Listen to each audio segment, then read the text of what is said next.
E hoje a gente vai conversar, por isso você não tem sucesso na redução do prolapso de reto, Vete. Eu vejo muito veterinário falando, redução de prolapso de reto nunca funciona, não dá certo, é melhor já fazer a colopexia, é melhor já operar, enfim. Eu te garanto que quando você faz tudo certinho, não vou te falar que todos os casos vão ser resolvidos com a redução, tá? Mas quando você faz tudo certinho, a grande maioria dos casos você consegue ter sucesso no reposicionamento, na redução do prolapso de reto, tá? E aqui nessa live eu quero te ajudar para que você também tenha aqui esse sucesso na redução do prolapso de reto, tá? Me fala aí nos comentários quem já atendeu um prolapso de reto. Me fala aí. Desde que confesso que na residência, eu acho que eu nunca atendi um prolapso de reto na residência. Parei para pensar aqui agora, acho que eu atendi não, foi uma intercepção prolapsada que eu atendi. Acho que eu nunca atendi, tá vendo? Quando eu te falo, a residência, gente, não é tudo, não. A residência, ela não faz você sair totalmente preparado para o mercado de trabalho, não. Muita coisa eu não vi na residência, muita coisa. Muita coisa eu aprendi, aqui na vida real, tá? Atuando, fazendo. Então, não achem que você precisa de uma residência para saber fazer tudo. Natália, já acompanhei no estágio muito filhote sendo recidiva. Provavelmente, Natália, você vai assistir essa live e aí você vai me falar depois, no final da live, se você já viu os casos que você viu com recidiva, se tinha algum desses erros que eu vou comentar aqui nessa aula, tá? Por quê? Na maioria dos casos, você não tem sucesso na redução do prolapso de reto porque você comete os erros que eu vou comentar aqui nessa aula de hoje. Quando eu terminei a residência, eu vim para o Rio de Janeiro, comecei a atuar como cirurgiã numa clínica e nesse local que eu trabalhava, no hospital, eu percebi que os veterinários eles tinham muita insegurança, eles não sabiam como realizar a redução do prolapso de reto. E eu já recebi paciente, teve uma vez que eu cheguei para o plantão, para as cirurgias ali que estavam agendadas e tal, e tinha um paciente me esperando na internação para reduzir o prolapso de reto. O paciente que estava desde o dia anterior internado, à noite, para reduzir, para que o cirurgião, a equipe cirúrgica, fizesse o reposicionamento daquele prolapso de reto. Tá? Então, o que acontece, gente? Quando você faz esse tipo de coisa, você faz com que o tutor gaste um dinheiro desnecessário. Então, é um procedimento que não precisa de internação, não precisa de nada muito complexo, somente uma sedação já é suficiente para que o reposicionamento ele possa ser realizado. Então, você faz com que o tutor gaste um dinheiro de forma desnecessária, e aí, quando você precisa que ele realize algum outro exame, alguma outra coisa, ele não tem as condições necessárias para realizar aquele procedimento. Aqueles exames, enfim. Além de você fazer com que esse paciente corra o risco de lesionar a mucosa retal. Então, quando você faz com que o paciente deixe ele internado, ou então eu já vi mandarem para casa, tá? O paciente com prolapso de reto, já vi mandarem para casa. E o que acontece quando você manda para casa? Esse paciente ele tem grandes chances de lesionar a mucosa retal, seja coçando, seja arrastando no chão, com a boca, enfim. E aí, quando você tem lesões muito graves na mucosa retal, esse paciente ele não é mais um paciente que você pode realizar a redução do prolapso de reto. É um paciente que você vai precisar ali realizar uma amputação retal, tá? Pode ser que ele possa precisar de uma amputação retal porque você não fez o procedimento no momento do atendimento que chegou para você. Primeiro ponto que eu preciso que você entenda é o que é o prolapso de reto, né? O prolapso de reto nada mais é do que uma eversão da mucosa retal. Então, você tem ali, o ânus desse paciente e você vai ter o reto logo atrás. Quando você tem um prolapso de reto, esse reto ele se exterioriza.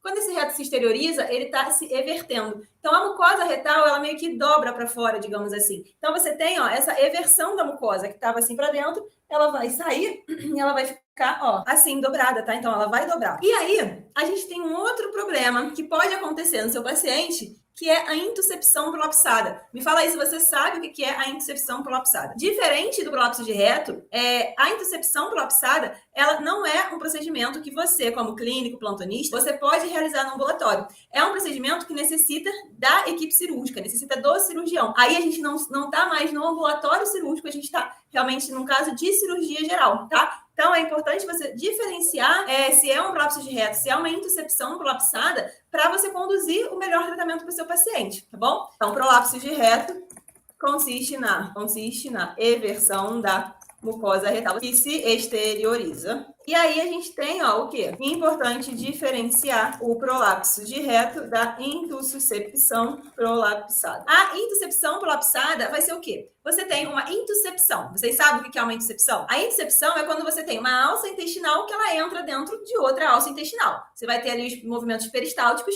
e no meio desse movimento peristáltico acontece alguma coisa e a alça intestinal da outra alça intestinal. Então, quando você tem um processo ali de uma intuscepção, e essa intuscepção, ela se exterioriza, você tem uma intuscepção prolapsada, tá? E é muito semelhante com o prolapso de reto visualmente. É muito semelhante visualmente com o prolapso de reto. E aí, muitos veterinários nem sequer sabem da intuscepção prolapsada. Então, ó, vou botar aqui. Importante diferenciar o prolapso de reto da intuscepção prolapsada, que consiste em uma intuscepção que se exterioriza através do ânus. Isso daqui é importantíssimo você diferenciar no primeiro atendimento, tá? O prolapso de reto consiste em uma redução ambulatorial, enquanto a intussuscepção necessita de um atendimento cirúrgico. Por quê, gente? Por que a intuscepção você não pode fazer, simplesmente colocar para dentro, digamos assim, no ambulatório? Porque quando você tem uma intuscepção prolapsada, você precisa reposicionar essas alças intestinais, você precisa desfazer a intuscepção, você precisa visualizar se essas alças intestinais elas estão viáveis ou não, porque pode ser que seja necessário ali uma ressecção intestinal, pode ser que seja necessário uma enteroanastomose. Então, somente o cirurgião ele vai poder realizar esse procedimento, porque vai precisar de uma equipe cirúrgica, tá? Então, é importantíssimo você diferenciar essas duas patologias. Jennifer,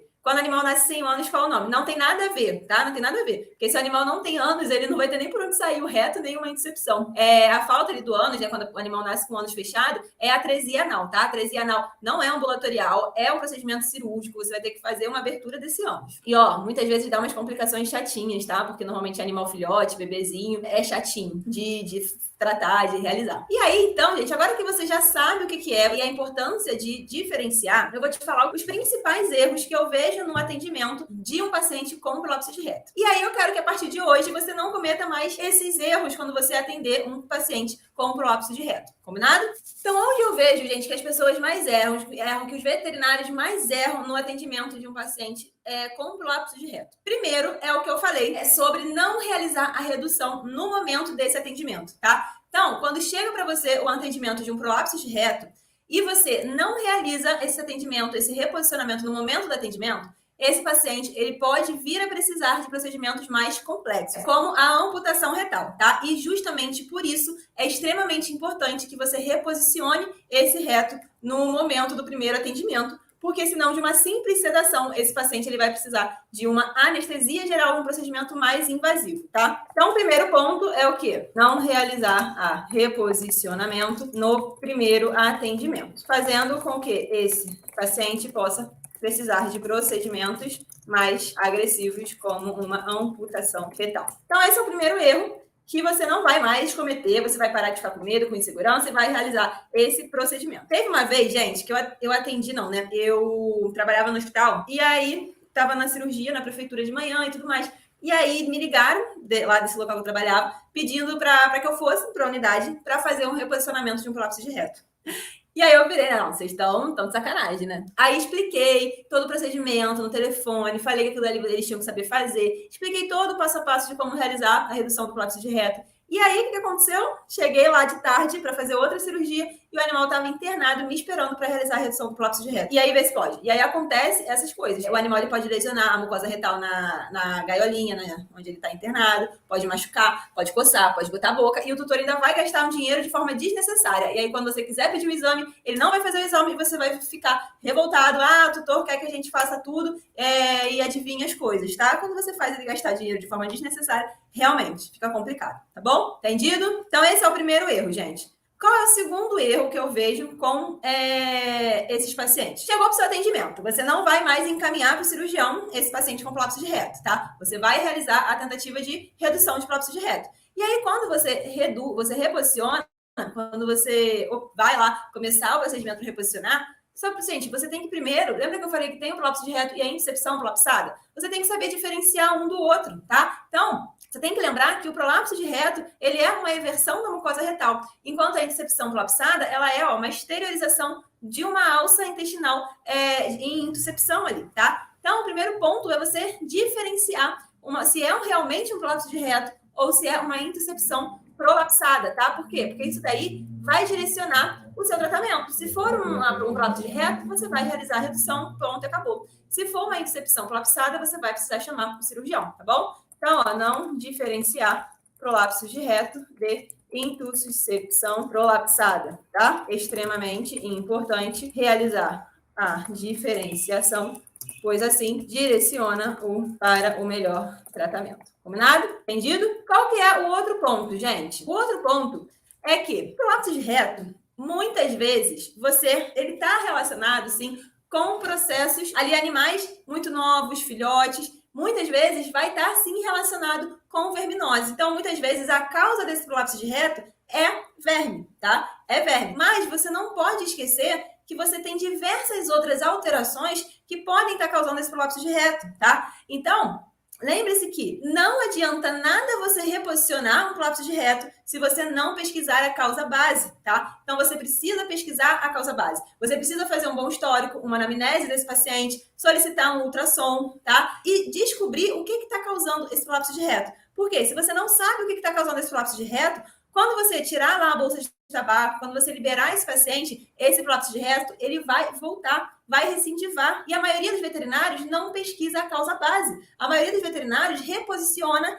e faz o quê? Prescreve um vermífugo, prescreve uma dipirona, um anti-inflamatório, manda para casa, volta uma semana, 10 dias depois para tirar a bolsa de tabaco, alimentação pastosa, aí tirou, volta o tutor 2 dias depois com um gato, cachorro com prolapso de reto de novo, tá? Então, quando você não pesquisa a causa base, gente, você não sabe o que você tem que tratar. Já teve aluna do segredo de ambulatório cirúrgico que pegou um animal com prolapso de reto secundário à obstrução uretral, tá? Então, era um paciente que tinha uma obstrução uretral e acabou fazendo um prolapso de reto, tá? Então, qualquer coisa que aumente ali, digamos que a pressão naquela região perineal, então, diarreia, constipação, a obstrução uretral.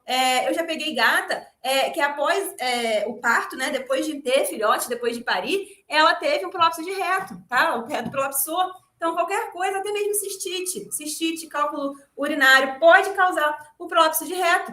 E se você não pesquisar, não buscar a causa base, você vai estar reposicionando e esse prolapso de reto vai recidivar. E aí você vai falar que o quê? Que o reposicionamento não funciona. Mas não funciona por quê? Porque você não está tratando o que está causando o prolapso de reto. Se você não está causando o que está tratando o que está causando o prolapso de reto, realmente o reposicionamento não vai funcionar, tá bom? Entendeu? Então, ó, outro erro é o quê? Não pesquisar a causa base, tá? Entender que o prolapso de reto é secundário a alguma alteração. E essa alteração deve ser pesquisada e tratada de maneira eficiente para que não ocorra recidiva, tá bom? Me fale nos comentários se você já viu algum veterinário passando ali um ultrassom, solicitando algum exame, fazendo um bom histórico, anamnese, para descobrir o que causou o prolapso de reto nesse paciente. Nem sempre é a causa do prolapso verminose, tá? Pode ocorrer secundário a diarreia, constipação, obstrução urinária, etc. Tá bom? Me fala aí. Não consegui chegar antes. Ednei, só vai acontecer em cães de médio e grande porte? Não, Ednei. Diversos animais podem ter prolapso de reto, tá? Gato, eu vejo muito em gato, tá? Vejo muito em gato, não vejo tanto em cão, apesar de já ter visto em cão, até mesmo cão idoso. Jéssica, nos estágios, vi uma vez reduzindo o edema do reto com açúcar e deixando bem hidratada a mucosa. Gente, olha, açúcar. Açúcar é um negócio, assim, ó, que eu não sei porque que veterinário tem mania de usar açúcar em tudo. É açúcar para reduzir prolapso de reto, é açúcar para tratar ferida, é açúcar para tudo. Não sei por que veterinário tem esse negócio com açúcar. A gente esquece o açúcar, açúcar é para comer, é para botar no café, é para botar no chocolate, não é para usar na ferida, não é para usar no prolapso de reto. Eu vejo muito veterinário usando açúcar para diminuir o edema ali e ajudar no reposicionamento do prolapso de reto. Mas eu não gosto, tá? Não gosto. Não vou falar que é errado, porque também não acredito que seja totalmente errado. Eu não gosto disso, tá? Por quê? Imagina você ali com um reto exteriorizado, o veterinário muitas vezes nem sequer ceda esse paciente, eu já vi isso acontecer, tá? Filhotinho com prolapso de reto, nem sequer ceda esse paciente, começa a passar açúcar ali umedecido no reto desse paciente para ajudar a diminuir o edema para reposicionar. Você imagina, a gente usa açúcar para esfoliar o rosto. Você imagina você passando açúcar na mucosa retal desse paciente, uma esfoliação retal que você vai fazer naquele paciente. Tu não acha que isso vai doer? Tu não acha que isso vai lesionar a mucosa retal, gente? Eu não acho legal, tá? Eu não acho legal. Abona o açúcar da sua vida. Abona o açúcar.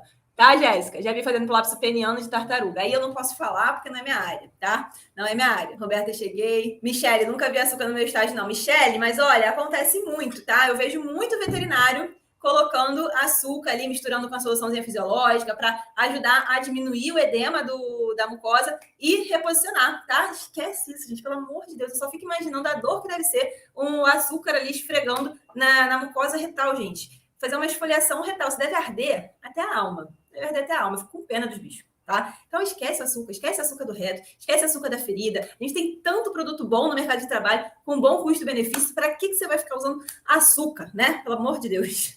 Rosa aqui, ó. Também acho que o açúcar não seja a melhor opção. Jennifer é o novo quiabo. Deve ser tipo isso. Olha, vou te falar. Ó, hashtag não use açúcar. Isso aí, ó. Hashtag não use açúcar. Combinado? Travando. Tá travando aí, gente? Me fale aí. Então, ó, vamos botar, ó, nos comentários dessa live, hashtag não use açúcar. Já vim em plantão fazer pasta de açúcar com Vetaglós. Muito com Vetaglós, com sulfadiacina de prata, tá? Mas aí, ó, isso daí é papo para outra aula, para outra live.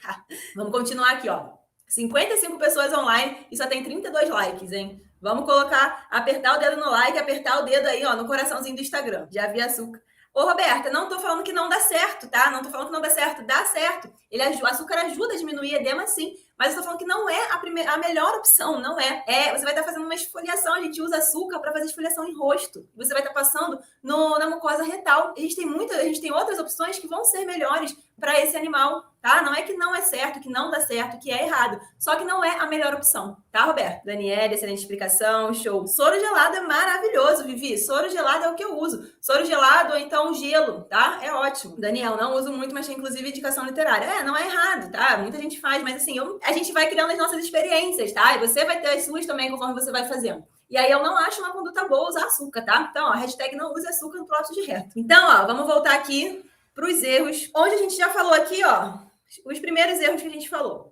Você não faz esse reposicionamento no primeiro atendimento desse paciente, você encaminha para o cirurgião, você interna esse paciente, e aí você faz com que o tutor gaste mais dinheiro, e aí quando ele precisar fazer um exame, ele não vai ter dinheiro para fazer esse exame, e você ainda está fazendo com que esse paciente corra risco de lesionar a mucosa retal e acabar precisando passar por um procedimento mais agressivo, que é a amputação retal. Você não diferencia o própsis de reto da intuscepção prolapsada. E são dois procedimentos que o tratamento ele vai ser diferente. Você não pesquisa a causa base. Então, você não sabe o que está causando esse prolapso de reto. Se você não sabe o que está causando esse prolapso de reto, você não vai ter um tratamento eficiente nesse reposicionamento. E aí, quando você tirar a bolsa de tabaco, esse prolapso de reto ele vai recidivar, vai voltar, vai acontecer novamente, tá bom? Outro ponto que você erra, gente. Lembra que eu te falei que o prolapso de reto, ele é a eversão da mucosa retal? Então, se ele é uma eversão da mucosa retal, quando você reposiciona, não é simplesmente só colocar o reto para dentro. Não é simplesmente só colocar aquele conteúdo que está para fora, para dentro e pronto, acabou. Não. Quando você reposiciona o prolapso de reto, você tem que sentir que essa mucosa, ela voltou para sua posição normal. Então, quando você introduz seu dedo, você tem que sentir a eversão sendo desfeita, tá? Você tem que sentir isso. Você sente muito bem. E aí, o veterinário, ele faz o quê? Só enfia o prolapso para dentro, acha que tá bom, fecha a bolsa de tabaco e manda para casa com vermífugo, tá? É óbvio que vai ter recidiva, é óbvio que vai voltar, tá? E, gente, pelo amor de Deus, a bolsa de tabaco não é para você fechar o ânus todo desse paciente e deixar ele sem defecar. Eu já vi veterinário fazer isso e aí fechou totalmente o ânus desse paciente e aí o animal, o tutor, né, voltou, acho que 2, 3 dias depois, falando que o animal não defecava.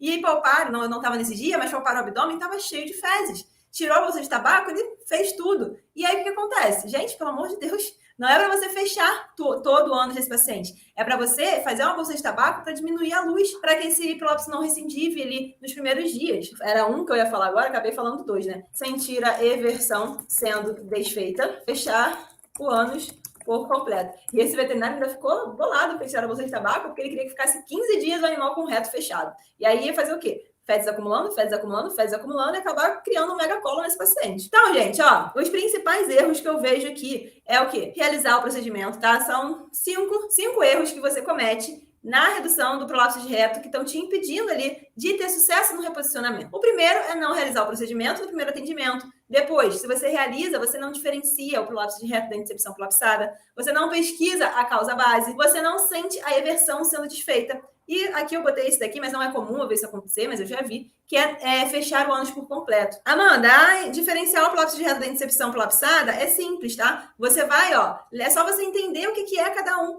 O prolapso de reto não é a mucosa retal que ela everte, é uma eversão da mucosa retal. Se você passar o dedo ali ao redor do que está esterilizado, o seu dedo não entra, porque você tem a mucosa retal ali, ó, evertida, tá? Então ele não entra. Se você tem uma incepção prolapsada, você tem duas alças intestinais passando pelo ânus e saindo. Quando você passa o seu dedo ao redor, ele entra ali ao redor todo. Só gelo, basicamente só gelo, Liege, só uso gelo, tá? Você pode colocar uma compressinha ao redor, tá? Pra não ficar em contato direto. Eu não gosto de deixar ali o gelo na mucosa retal para evitar que queime, que tenha lesão, tá? Então você vai, ó, passando, bota um pouquinho, tira, bota um pouquinho enrolado na compressa, e assim vai. Normalmente, a gente reduz muito fácil, tá? Reduz fácil, diminui fácil. Larissa tá assistindo também no plantão, ó, vai chegar um prolapso de reto e vocês vão atender, tá bom? Vocês vão atender e vocês vão realizar esse reposicionamento, tá bem? Então, gente, ó, me fala, qual você aí, quem tinha falado aqui no Instagram, que normalmente vê recidiva e tudo mais. Você que vê muita recidiva, você vê os veterinários cometendo algum erro desse? O principal que eu vejo é não pesquisar a causa base, tá? Eu acho que esse é o erro principal que eu vejo.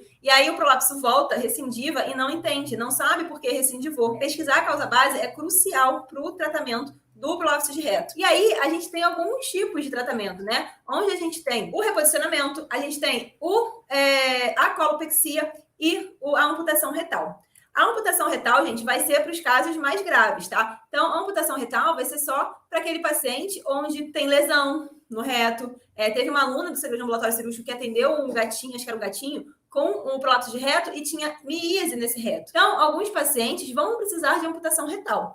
E vão ser esses casos mais graves, que pode ser o seu paciente se você não realizar o reposicionamento no momento do atendimento. A colopexia é o que eu vejo muito veterinário já fazendo desde o primeiro momento, o que eu não acho legal. Por quê? Porque a colopexia, você vai precisar de um procedimento cirúrgico, então é um procedimento mais invasivo, você abre cavidade, você vai suturar o colo na parede abdominal. E, pelo amor de Deus, gente, é colopexia e não retopexia, tá? Você não vai suturar o reto na parede abdominal, é o colo. Eu costumo usar a colopexia somente depois que foi feita uma tentativa de reposicionamento e não teve sucesso. Mas uma tentativa de reposicionamento onde eu sei que foi tudo realizado da maneira correta, tá? Então, eu sei que a causa base foi pesquisada, eu sei que eu tratei a causa base, eu sei que eu senti a eversão sendo desfeita, tá? Então, quando você faz tudo certinho, mesmo assim tem recidiva, eu vou indicar a colopexia. Mas por que você, como plantonista, como clínico, tem que fazer esse reposicionamento no momento do atendimento, gente? Porque senão, o seu paciente ele vai precisar passar por um procedimento mais agressivo,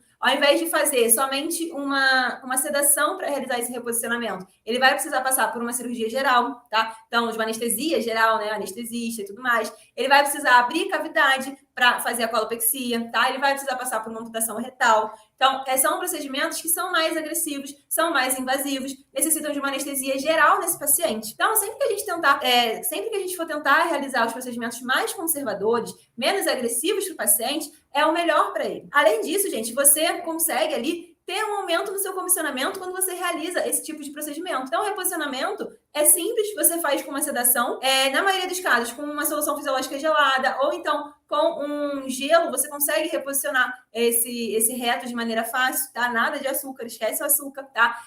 Então, você consegue reposicionar esse reto e você melhora o seu comissionamento no plantão, você fideliza aquele cliente, porque ele vai voltar com você, ao invés de você empurrar, enxotar ele para o cirurgião, ele vai te indicar para outras pessoas. Realizar esse tipo de procedimento só vai ter vantagem tanto para você, quanto para o tutor, quanto para o animal, tá? Porque você deve realizar um reposicionamento, tá? Principalmente, gente, ó, vamos pensar no nosso paciente, tá? Então, evitar que o paciente passe por procedimentos mais agressivos, como a colopexia ou a amputação retal. Esse tem que ser o seu principal motivo, tá? Pensa no seu paciente. Aumentar o seu comissionamento, fidelizar o cliente. São os principais motivos que você tem que pensar para realizar esse procedimento quando ele chegar no seu plantão. Não, Leide, não uso lidocaína, nem gel, nem nada, tá? É sedação, controle de dor, gelo no local e reposicionamento. A alimentação pastosa, normalmente eu mantenho por uns 7, 10 dias, tá? Protocolo de sedação é com anestesista, tá, gente? Não ensina anestesia, tá? A sedação você tem que avaliar o paciente, os fármacos que você tem à disposição, o estado geral desse animal. Não ensino anestesia aqui. Leide, o animal tá sedado, tá? Então é com o dedo mesmo. Você vai com o dedo mindinho e reposiciona, até porque você tem que sentir essa inversão, tá bom? Entendido, gente? Então, gente, ó, eu espero que a partir de hoje você não cometa mais nenhum desses erros quando você for realizar a redução de prótese de reto, tá? Que você entenda que o reposicionamento ele é simples, ele é fácil de ser realizado e não tem mistério. Você, como clínico, como plantonista, você tem que saber realizar esse procedimento, tá bom? Beijos, Vete. Até a próxima.